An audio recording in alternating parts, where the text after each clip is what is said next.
We're back. Big apologies, folks. We're back. Apparently I need to upgrade my Spreaker account. It only gave me 45 minutes. And me and John talk up the wazoo. Yeah, that's true. John, finish your thoughts there. Okay, no. Yeah, because this is good. It was an unfortunate time because I was on a roll there. But so one of the things that you want to ask one of these professionals is, so if I was even me now, if I was looking to hire a coach, one of the first things I would ask them is, if you were hiring a coach, what would you be looking for? And based off of their answer, you could determine a lot about their ability as a professional and how they could deliver results.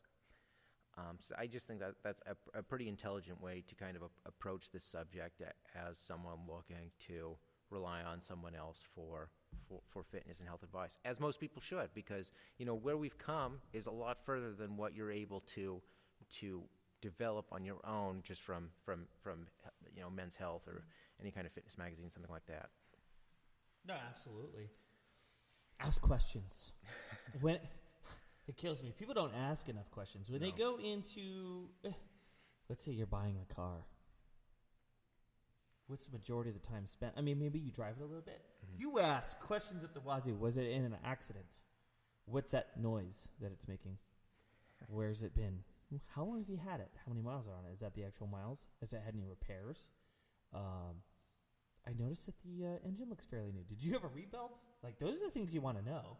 Well, and I think a lot of it is a lot of times when people are looking for a trainer, they are talking to someone that might be physically imposing, and they might shy away from things like that, which is the unfortunate part. But you, as the customer, as the consumer, do have the right to be getting exactly what you want. And if they are unable to answer these types of questions, you should be really considering what you're doing and what you're engaging in.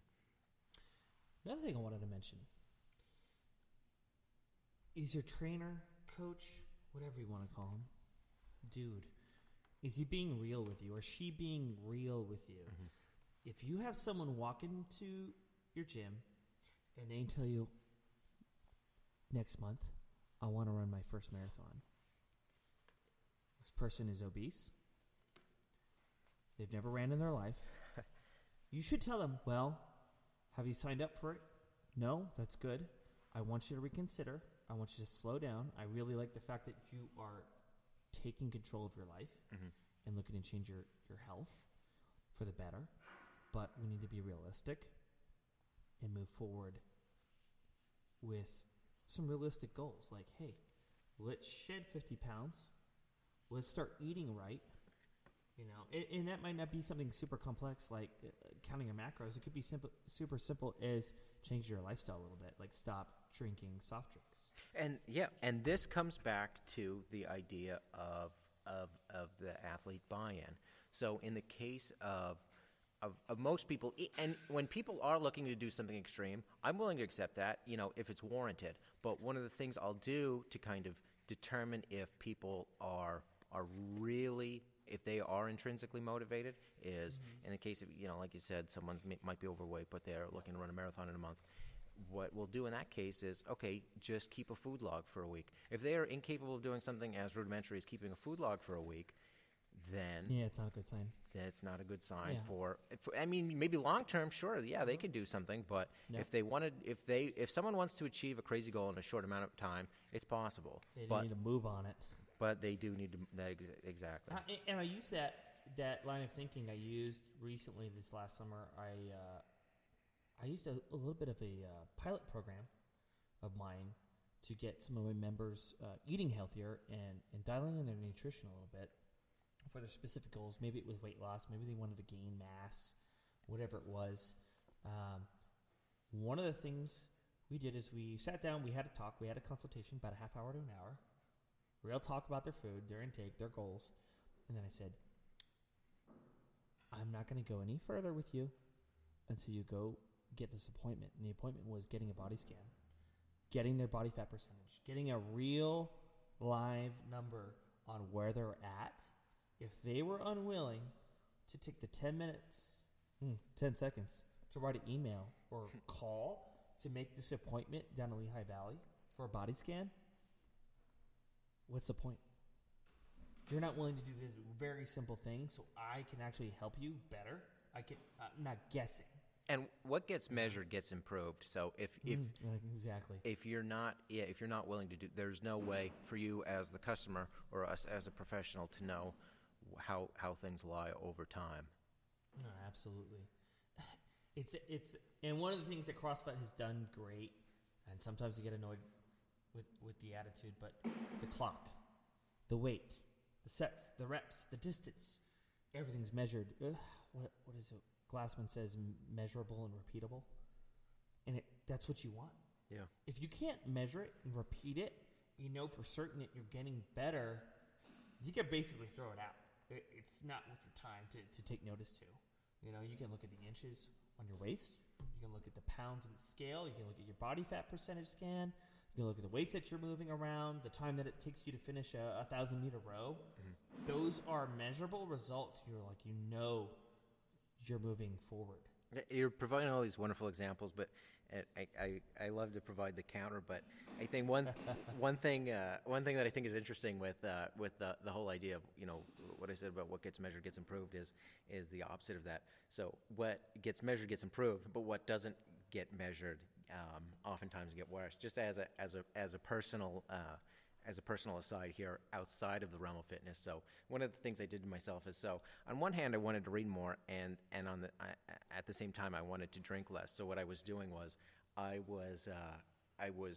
what I did was I said, okay, so I set up a rule for myself where each time I finished a book, like a full-length book, whatever that might have been, I would earmark $100 towards alcohol.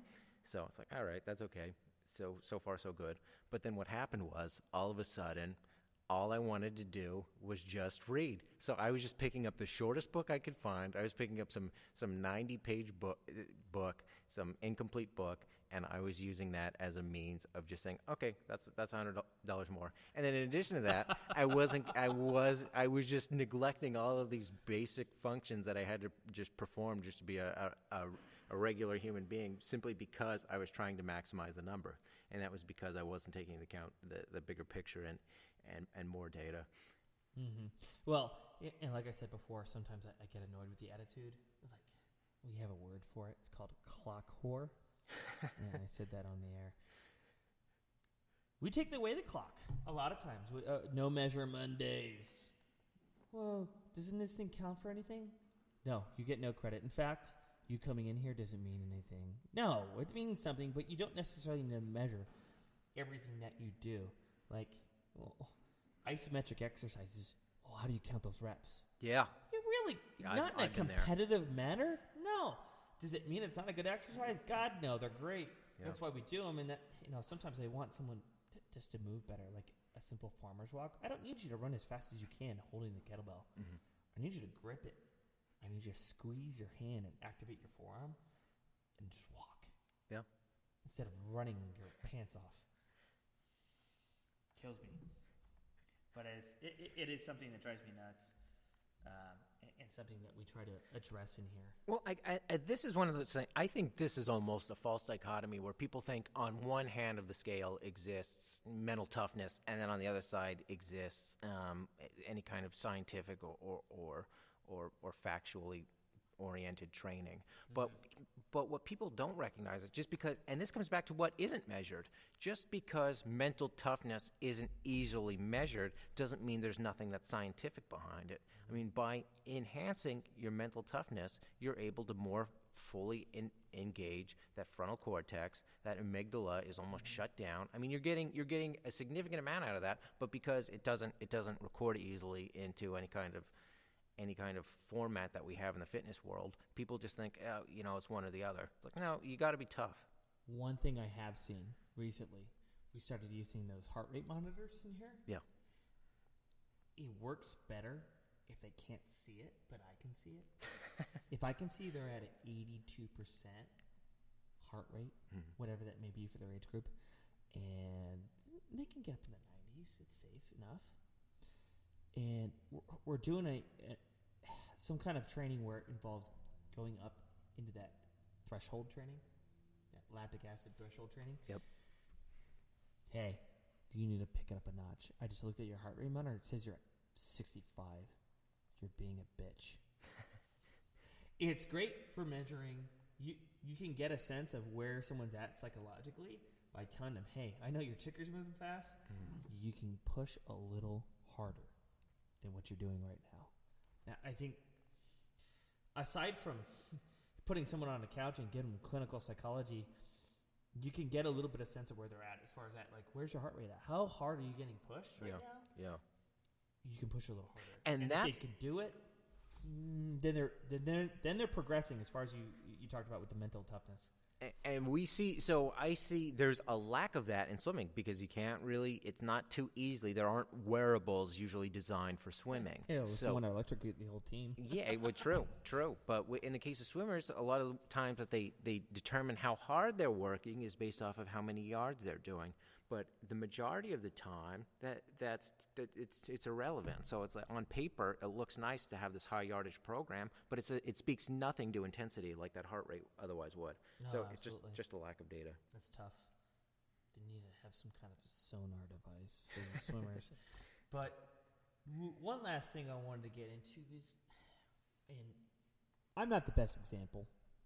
If you know me, you know I'm human. Everybody's human. If you're listening to this podcast, you're probably human. Everyone's got flaws. They've got vices. I like a nice cheeseburger every once in a while and a side of fries. I like a beer. But at the end of the day, consistently, is your coach or trainer, are they leading by example? Do they look like a sloth that hasn't moved a muscle in a decade? It's not a good thing. That's not a good sign. Okay, maybe they're injured, things like that. That's one thing, and maybe they got a lot going on. But if they're not following their own advice, it's got to raise a red flag and a little question as to, well, why are you having me do all this stuff and you don't do this stuff? Like, you don't eat this way. Well, excuses. Especially if someone's in their prime, you're talking 20s, 30s, 40s, where they haven't hit that point where they're starting to age heavily. They should be leading by example. They should at least be taking somewhat care of themselves, whether that's only exercising 3 days a week, maybe they're low impact because they have some old injuries, or their nutrition's pretty on point. They're not living in excess. They're not 100, 150 pounds overweight.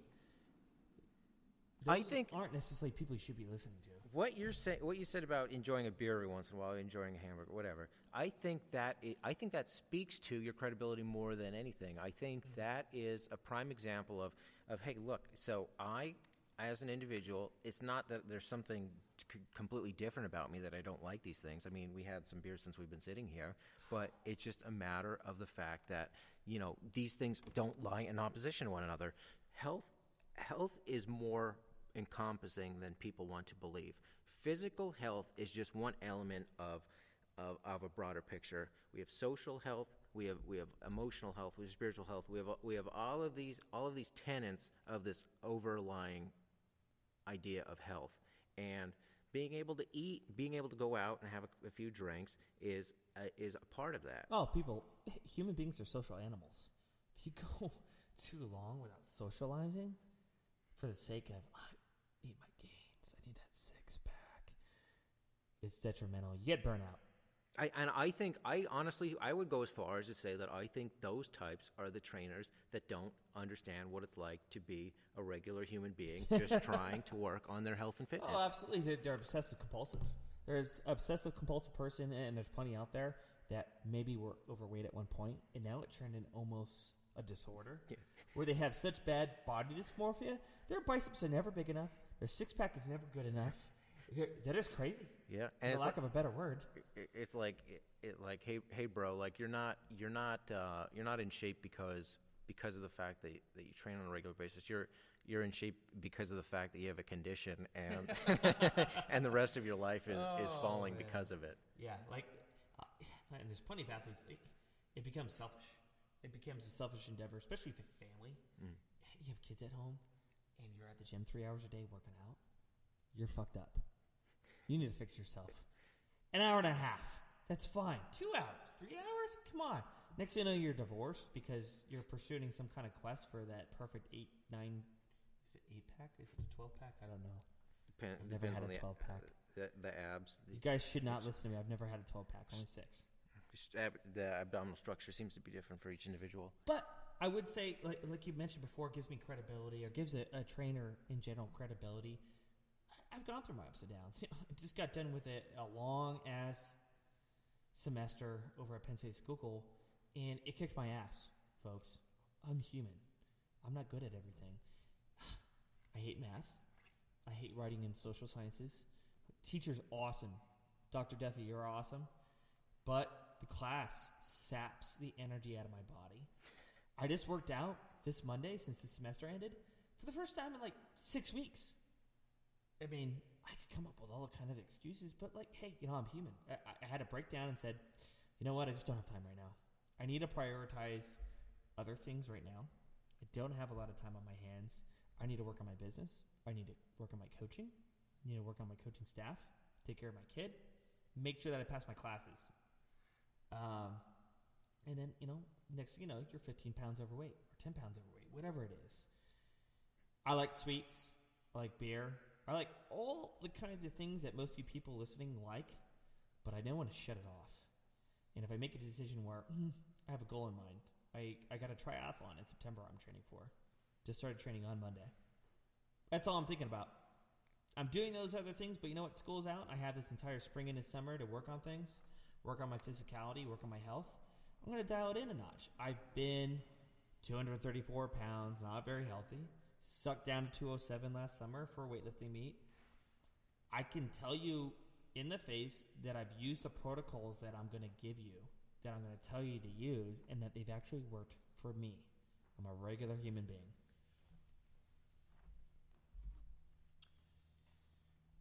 Let's talk about your business, John.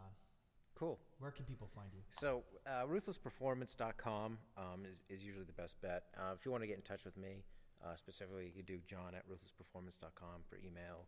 But on our socials, we're just at ruthlessperform on Instagram and Twitter. You get a pretty good feel for what we do on there. We work with a significant amount of swimmers, athletes in general. One of the unusual populations that we work with is big game hunters, which is something that you're just starting to see a rise in as of late.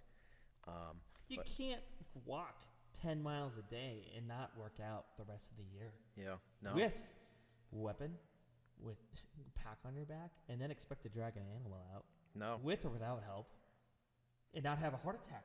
Plenty of guys have had heart attacks just climbing up their stand. It's unfortunate, yeah, but that is the case. That is the case. It really is a deadly endeavor, especially we are going to in a touch lake base on population. it next episode because I believe Mr. Frank McDonough is going to grace us with his presence. Grass Hollow Archery, he's a good man. Yeah. I want to talk about just a handful of things coming up here. For those of you that are in the local area, northeastern Pennsylvania, we have a USA Weightlifting sanctioned meet coming up, the Coal Region Classic 2019. It's on May 18th. We're less than 3 weeks away, folks. If you haven't signed up for it and you are a weightlifter and you're less than 100 miles away, what are you waiting for? It's a perfect time to get a qualifying total in. If you're a youth lifter or a junior lifter, get that total in. We'd be happy to have you. Spots are closing up. We only got about a week and a half of registration left. Strength and conditioning seminar coming in June 8th. You high school coaches. Yeah, you heard me. If you're a varsity coach in a sport, male or female, if you're coaching volleyball, I don't care if it's tennis, okay? Football, wrestling, track and field, volleyball, softball, whatever the hell it is that you're coaching. If you want to get your kids better, you want to get them stronger, faster, and less injury prone, come see me. Get on our Eventbrite link. If you look for the Strength and Conditioning Seminar at Fluid Fitness, you can get on our Facebook, check it out on our Instagram. We're hosting it for a reason. We're trying to help and raise the level of competition in this area. I love working with the athletes over at my home high school, Blue Mountain, but I'd love to help other people, and the only way I'm going to be able to do that is help their coaches. I don't have time in the day to train everyone. None of us do. But I can make a bigger ripple. I can help more people, help more kids, and help more programs. In an indirect effect, help my own kids by raising their competition level. If the kids outside the district are that stronger, that much more fit, that much faster, then they have to try harder. And it's good for everybody. That is about all I'm going to talk about for now. We do have a couple episodes coming up. Like I said, Frank McDonough, Grass Hollow Archery, he's going to be on the show in the next couple weeks. John Zajac, Mr. Derek Hartranft, and Tony Stokes are going to be on the show May 29th. They're going to be talking about stuff. So make sure that you guys tune in. Make sure that you watch or listen to the second part of this episode. Unfortunately, we got cut off, so I'm going to fix that problem before the next episode. But make sure you watch or listen to both episodes because there's some really good content in there if you only listen to the first part. Anything else, John? No, just to follow our Instagram following is pretty pathetic, so make sure you follow us on Instagram. Oh, me too. I need to get more kitten photos. Yeah, that's true. Yeah, that's true. All right, let's call it a night. You guys have a good night. I'll see you in about 2 weeks.